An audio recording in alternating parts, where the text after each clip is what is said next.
अस्सलाम वालेकुम, नमस्कार, सत श्री अकाल। मेरे वसदे सारे पंजाब च और दूजे देशों के जोड़े पाकिस्तान के वन सवन्ने हिस्सों च वसदे है, उन्होंने सारिਆਂ ਨੂੰ प्यार भरी सत श्री अकाल। दोस्तों, गल इदा है कि आप जो वधिया एडवेंचर क्लब है, ये सिर्फ इंटरटेनमेंट नहीं है, ये इन्फोटेनमेंट भी है। थोड़ी बहुत सारी मालूमात जिहड़ियां असीं बड़ी देर लाने हैं, साल हर साल किताबां पढ़ के गल्लां करते हैं, उन्होंने जिहड़ा लाइव देखने की गल है, जिहड़ी जिंदा देखने की गल है, ਉਹਦੇ ਤੇ ਅਸੀਂ ਗੱਲ ਕਰਦੇ ਹਾਂ। ਅਸੀਂ ਕਹਿੰਦੇ ਹਾਂ ਕਿ ਆਪਣੇ ਬੱਚਿਆਂ ਨੂੰ ਸਿਰਫ ਕਿਤਾਬਾਂ ਰਾਹੀਂ ਤੱਕ ਨਾ ਰੱਖੋ, ਕਿਤਾਬਾਂ ਤੋਂ ਬਾਹਰ ਵੀ ਕੱਢੋ, ਉਹਨਾਂ ਨੂੰ ਇਸ ਖੂਬਸੂਰਤ ਪਾਕਿਸਤਾਨ ਨੂੰ ਦਿਖਾਉਣ ਦੀ ਗੱਲ ਕਰੋ। ਇਹ ਮੇਰਾ ਦੇਸ਼ ਬਹੁਤ ਸੋਹਣਾ ਹੈ। ਇਸ ਦੇਸ਼ ਦੇ ਵਿੱਚ ਕੁਝ ਹਿੱਸਿਆਂ ਨੂੰ ਜੰਨਤ ਕਿਹਾ ਜਾਂਦਾ ਹੈ ਔਰ ਕਸ਼ਮੀਰ ਦੀ ਜੰਨਤ। ਸੋ ਇਸ ਜੰਨਤ ਨੂੰ ਦੇਖਣਾ ਬਹੁਤ ਜ਼ਰੂਰੀ ਹੈ। ਸੋ ਤੁਸੀਂ ਆਓ ਤਾਂ ਕਿ ਅਸੀਂ ਇਸ ਜੰਨਤ ਦਾ ਨਜ਼ਾਰਾ ਕਰ ਸਕੀਏ।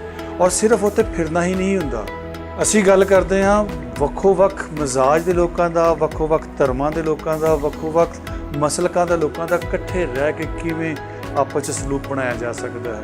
ਅਸੀਂ ਸਮਝਦੇ ਹਾਂ ਕਿ ਇੱਕ ਵਧੀਆ ਸੁਸਾਇਟੀ ਬਣਾਉਣ ਵਾਸਤੇ ਇਸ ਟੂਰਿਜ਼ਮ ਦੀ ਬਹੁਤ ਲੋੜ ਹੈ। ਇਸ ਖਿੱਤੇ ਦੇ ਵਿੱਚ ਅਮਨ ਪੈਦਾ ਕਰਨ ਵਾਸਤੇ ਔਰ ਪਾਕਿਸਤਾਨ ਦੀ ਜਿਹੜੀ ਪੋਜ਼ੀਟਿਵ ਪ੍ਰੋਜੈਕਸ਼ਨ ਹੈ ਪੂਰੀ ਦੁਨੀਆ ਉੱਤੇ, ਉਹਨੂੰ ਵਧਾਉਣ ਵਾਸਤੇ ਸਾਨੂੰ ਤੇ ਤੁਹਾਨੂੰ ਆਉਣ ਦੀ ਲੋੜ ਹੈ। ਸਾਨੂੰ ਆਪਣੇ ਬੱਚਿਆਂ ਨੂੰ ਦਿਖਾਉਣ ਦੀ ਲੋੜ ਹੈ ਕਿ ਕਿਵੇਂ ਸਾਡਾ ਦੇਸ਼ ਖੂਬਸੂਰਤ ਹੈ ਔਰ ਸਾਡੇ ਮਿਜ਼ਾਜ ਕਿਵੇਂ ਖੂਬਸੂਰਤ ਹੋ ਸਕਦੇ ਹੈ। ਸਾਨੂੰ ਕਿਵੇਂ ਆਪਣੇ ਆਪ ਨੂੰ ਬਦਲਣਾ ਚਾਹੀਦਾ ਹੈ, ਕਿਵੇਂ ਇੱਕ ਵਧੀਆ ਸੁਸਾਇਟੀ ਬਣਾਉਣਾ ਚਾਹੀਦਾ ਹੈ।